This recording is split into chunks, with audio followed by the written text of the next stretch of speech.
Hello and welcome. A lady was married to a man. They had been married for many years and she couldn't bear the man any kids. So she went to the husband and agreed with the husband that since it's been many years and I can't bear any kids, why don't you go get a second wife, a lady who will come and bear us the children that we need.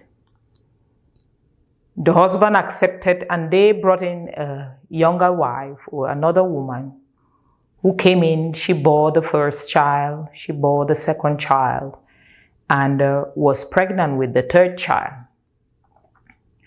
It is said in that community that when this lady came in and bore the first child, things were going on very well in the marriage because they all lived together. And the first wife took care of the kids like they were hers. So she would always really care for the children. But along the line, maybe after the second wife or the lady who came in to bear the children, she, for some reason, whatever was going on in her head, after the second child, she started becoming very nasty, just create problems. There would be quarrels. She would use very, very bad words to her co-wife and things like, go and have your own children, who close to your womb. You know how when we women want to be nasty, we are downright nasty. It's in us. It's the DNA is there. The only thing is that if you fear God, you can use the Spirit of God to suppress it. But when we want to be nasty, we bring it to the table with no reservation. So this lady, she was that nasty to the co-wife. And remember, it was an agreement between the husband and the wife that she comes in, and she accepted to come in. But when she came in, she now became nasty and will insult this first wife as to why she doesn't have children and stuff like that. The provocation was so bad that when she was pregnant for the third child, the co-wife, the first lady, vowed that she wasn't going to come back to the house after she has the child. Friends recounted that she had made statements like, when she goes to the hospital, she ain't coming back to this house. And it is said, whatever it is that she did, when she went and had the baby, she died in the hospital, and only the baby was brought home, and the lady was eventually buried. The lady took the 3 kids that this co-wife had come and bore. Of course, since that was her reason for coming to the marriage, she took the 3 kids and raised them like hers, and the rest became history. Now, there were people who knew what had happened, but nobody could really say anything. Many blamed the younger wife for being so nasty, for insulting a lady whom she knew was the instrumental for her coming into that home. Everybody took sides, but truth is, she was gone. When you read the story of Hannah and Peninnah in the Bible, it's not different from this one. The only difference is that while Peninnah spent time provoking Hannah, because she feared God, decided to go to the temple and pray such that her tears were like blood dripping. She prayed earnestly. She went back to her maker, prayed earnestly that her womb will be opened. And God answered Hannah and gave her her request. And the mockery and everything stopped. That's because Hannah feared God. Many of us spend time provoking people, using people's dilemma or situation, misfortune, to insult them.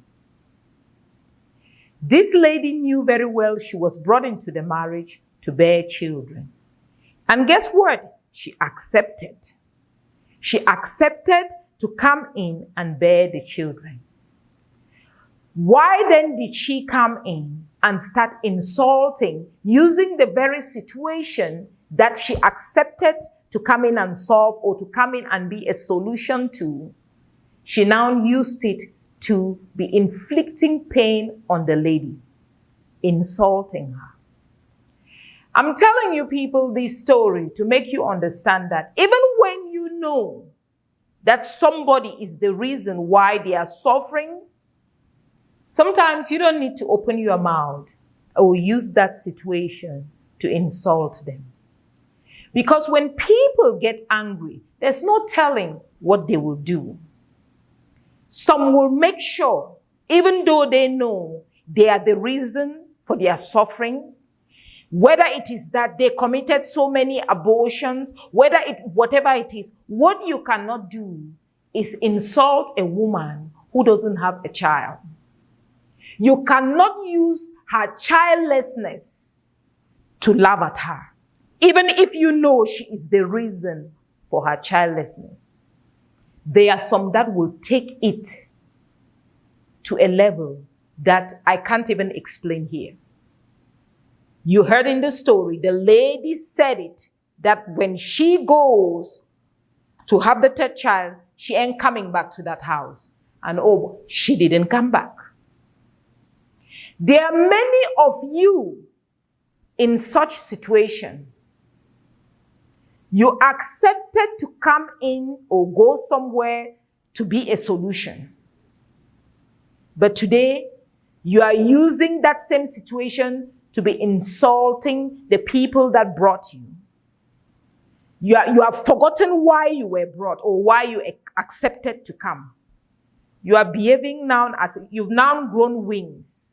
Not saying that it is right when people retaliate with evil or choose to eliminate people. But I'm talking to the likes of this woman that came into a marriage. She was brought in for a solution. She was brought in to come and bear babies.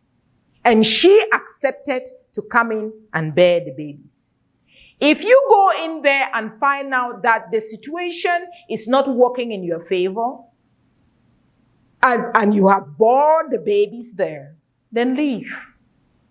But what you cannot do is sit and begin to insult people, asking why she didn't have her own baby. Why? No. When you accept to be a solution to people's problems, when you accept to be the ladder on which people would pass on, or the bridge on which people would pass on to go somewhere, you cannot turn and use that very situation and start insulting them. Because remember, when it was brought to you, if you didn't want it, you would have refused it and stay away. If you accepted to come in and be a solution, then don't use that situation to insult the very people you claim or you came in to help. It doesn't look good, and it has never looked good. To the many Peninahs out there who spend time laughing at other women, you may not be laughing at the fact that they are not married, or you may not be laughing the fact that they don't have children. Some of you laugh, oh, they are not married. It's become a thing where they just laugh at people. Oh, it's not, you laugh at people, they are not married.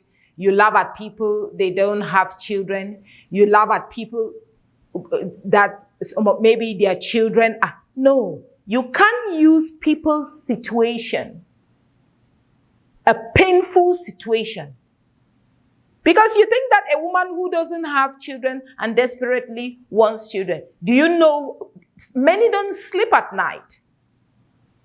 It's just so much torture that you don't even need to remind someone again or even talk about it or use it as an insult. Please don't. There are people you don't insult. There are people you don't insult or laugh at. A woman who doesn't have a child Whether it is her fault, it's not her fault. Please don't try it. Don't do it. Because while some fear God and may let it slide, others will make sure you don't even tell the story. If you are a Peninah, please change. And remember, don't use people's situations, don't use people's pain to insult them. Because if they too go to their God